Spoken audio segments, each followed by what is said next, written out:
Early on, the U.S. Air Force decided Martha McSally had the right stuff. After she graduated from the Air Force Academy, they sent her to Harvard, where she got a degree in public policy. Then they trained her to fly jet fighters. And in 1995, McSally became the first female pilot to fly in combat. She has been promoted past her peers to the rank of lieutenant colonel, and she's only 35. But now, instead of being on a fast track to general, McSally is on a collision course with her Pentagon bosses. She has launched a one-woman campaign against a military policy in Saudi Arabia that forced her to wear a long black Islamic robe over her Air Force uniform whenever she left the base.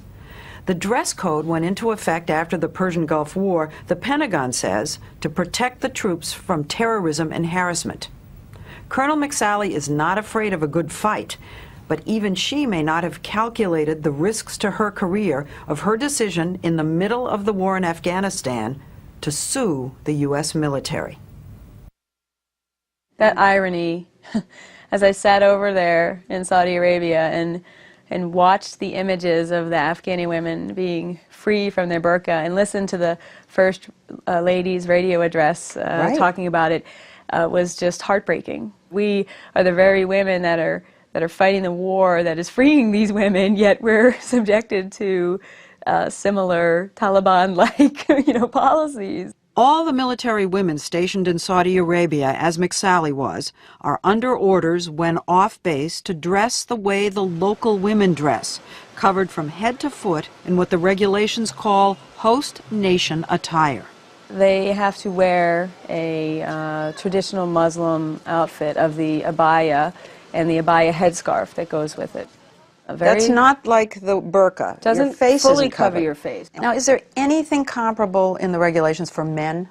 I looked at the regulation and found out that men, in fact, are prohibited from wearing any local customary Muslim clothing. What? Yes, they're prohibited. They will be punished for wearing it, while I will be punished for not wearing it. On top of that, the regulations say our military women can't drive while off the base because Saudi women are forbidden to drive. You can't drive? No, I can fly a single-seat aircraft in enemy territory, but I can't drive a vehicle. I have to hand the keys over to one of my male peers or subordinates, and then I have to sit in the back. And at all times, I must be escorted by a male that, when questioned, is supposed to claim me as his wife. McSally is not used to taking a back seat to anyone. She pilots the A-10 Warthog, a single-seat, as she calls it, ugly, down and dirty, tank-killing jet fighter with 100 combat missions under her belt. More recently, from her home base in Saudi Arabia, she was put in charge of the Search and Rescue Unit for operations in Iraq and Afghanistan. I felt like I was in a unique position as the highest-ranking female fighter pilot, kind of a warrior in the warrior's world, to say, this has got to go. And it was more my obligation than any of the other gals who are lower ranking than me.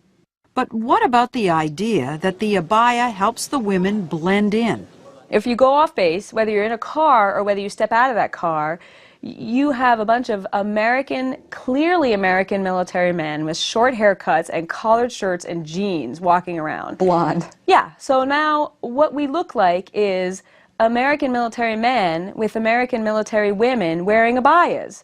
So this whole idea that we're blending in and somehow deterring a terrorist attack for our people is just ludicrous.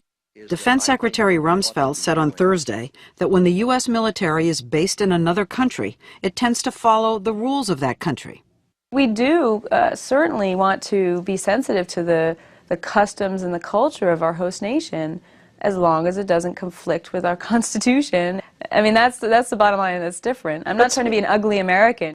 There are other policies, though. You're not allowed to wear, for instance, the cross that you're wearing right now in Saudi Arabia so that it's visible. Right. You're not allowed to carry a Bible. There are other regulations to show our respect for their society.